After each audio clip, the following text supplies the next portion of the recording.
Welcome to Giant Ability TV.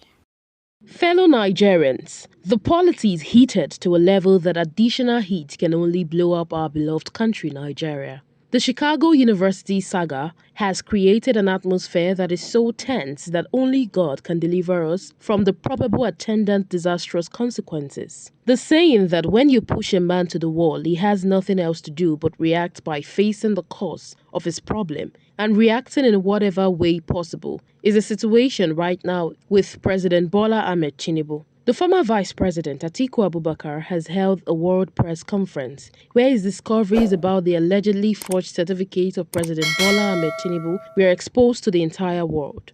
The same goes for the presidential candidate of the Labour Party, Mr. Peter Gregory Obi, who has held a press conference today, October 11, 2023, in respect of the same issue of President Bola Ahmed Tinubu's identity.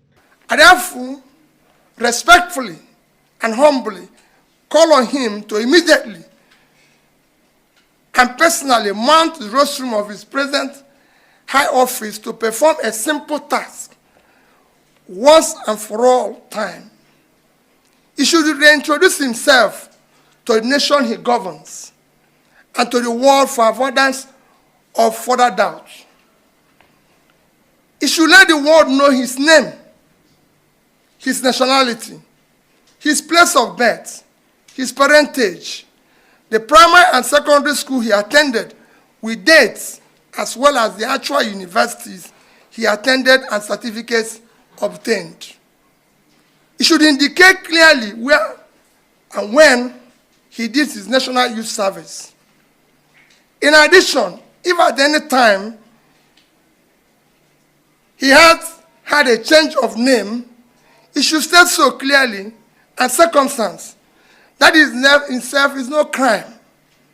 This is a simple task that will take only a few minutes. It requires no affidavit, prolonged court process, spokesperson, agents or surrogates.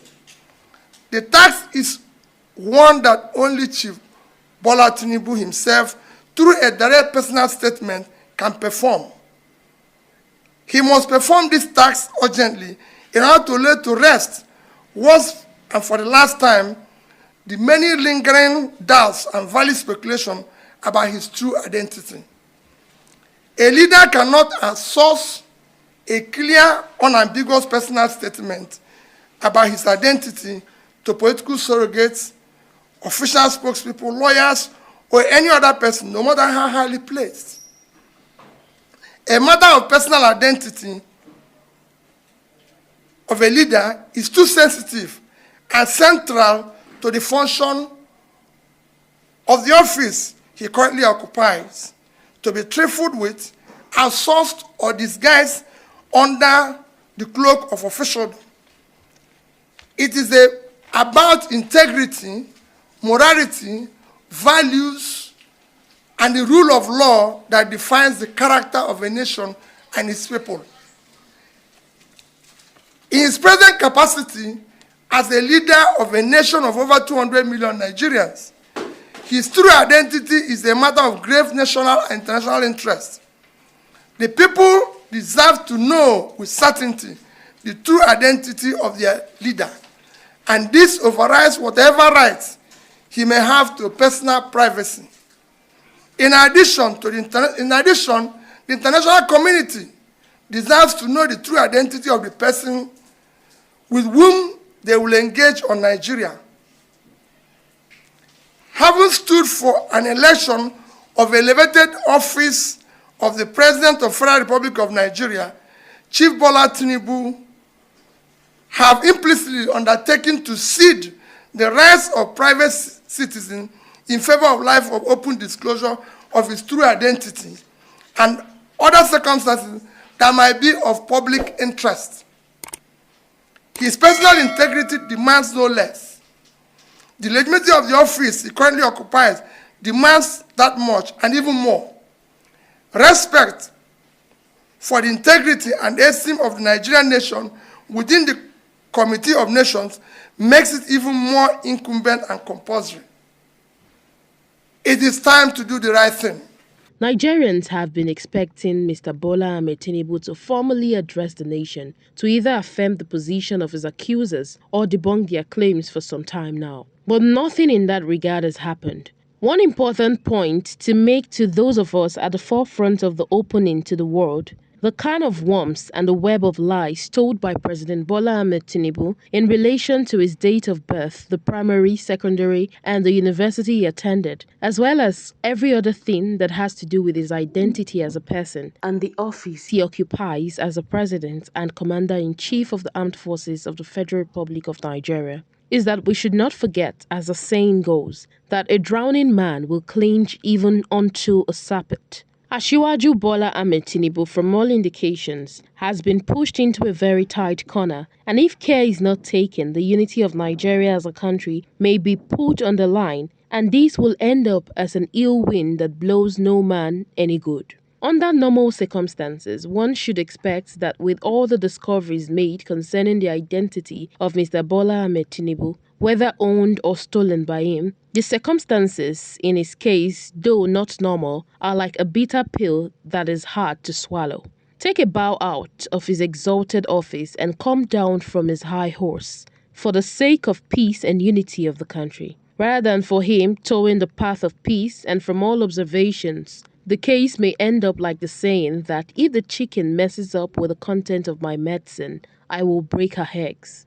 Recall that the main leader of the Yoruba Nation agitation, Mr. Sunday Igboho, popularly known as Sunday Igboho, who has been in exile in Benin Republic for about 2 years or thereabout, after his house was invaded in Ibadan and some of his lieutenants killed during the raid, has now been pardoned by who exactly nobody knows. He came on social media and expressed his appreciation to prominent Yoruba indigenes and Nigerians, and this matter also came on the news on Arise TV regarding his pardon and how he has successfully traveled to Germany to reunite with his family and celebrate his birthday, which was yesterday, October 10, 2023. I want to say a big thank you to all Yoruba sons and daughters all over the world for the love and support before and after the loss of my dear mother. Though she still kept at the morgue, waiting for me to come and give her the befitting burial that she deserves. I give special thanks to President Talon of Benin Republic and to all members of his cabinet. My gratitude goes to my hero father, Professor Banji Akitoye, and Professor Wole Soyinka for the support in the course of the struggle. My God reward you, Baba, for your standing courageously for Yoruba Nation and for me. You promised to stand by me through my audit in Benin Republic, and you have fulfilled your promise. I will not forget to appreciate former President Olusegun Obasanjo, Baba Ayo Adebanjo, for their roles. Even though only God gives freedom, let me use this opportunity to say thank you to all religion leaders, pastor, alpha, and the traditional worshipper for the prayer day and night. Our royal fathers, Oba and Chief in Yoruba land, your love and support is so appreciated. But we need more of your support to deliver our land from the slavery of the Fulani, because Yoruba land is ours. One thing that agitates my mind and serves as a cause for worry is that all the speeches of Mr. Sunday Igboho, beginning from his appreciation speech to others, have shown consistency in his determination to have the Yorubas secede from Nigeria as a country. With this clamor and the confidence and fearlessness with which it is done, Nigerians who are bent on having the country remain as one have a duty to interrogate the source of Mr. Igboho's confidence, as well as that of his pardon.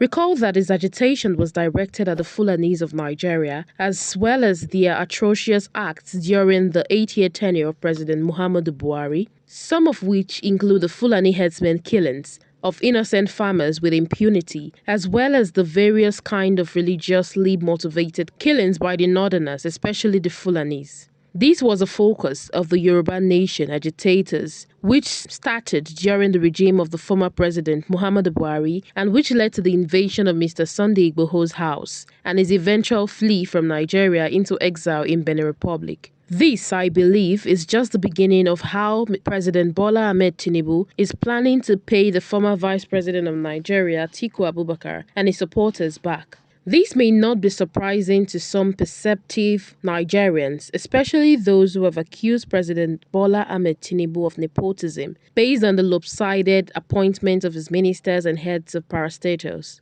With more than 80% representation from the Southwest, I have also listened to some people accuse him of unveiling his Oduduwa Republic agenda. It wouldn't be surprising if tomorrow you hear that the leader of the proscribed indigenous people of Biafra, IPOB, Mr. Nnamdi Kanu, is released from detention. Ordinarily, his release is overdue, especially going by the proclamation of the High Court of Abuja, which discharged him on October 2022. Why he is still in detention today can best be explained by the former President Muhammadu Buhari and President Bola Ahmed Tinubu. There is every likelihood that Nnamdi Kanu will be released soon, and the only reason behind it will be for President Bola Ahmed Tinubu, who is behind the release of Mr. Sunday Igboho, to score a political point as well as cause confusion in the country.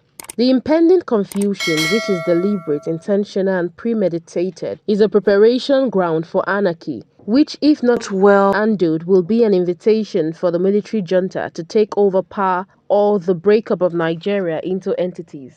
These are foreseeable as well as inevitable if nothing is done to prevail on Mr. Bola Ahmed Tinubu. This is food for thought. The choices we have, which also are interconnected as options, include: have Mr. Bola Ahmed Tinubu resign peacefully, have anarchy as the order of the day in Nigeria, which is an invitation for military takeover, or allow the country Nigeria to break up for good or for bad. The intellectual anarchy which we are undergoing is the result of the moral anarchy, preceded by the extinction of faith and the negation of principles. Nigeria is at a crossroad, and this calls for introspection and retrospection if we will not crash the only country that we have and which we can call our own, Nigeria. A wise man once said that kings have long arms, but misfortune longer. Let no one therefore think of himself as out of reach. God bless Nigeria. Thank you for watching.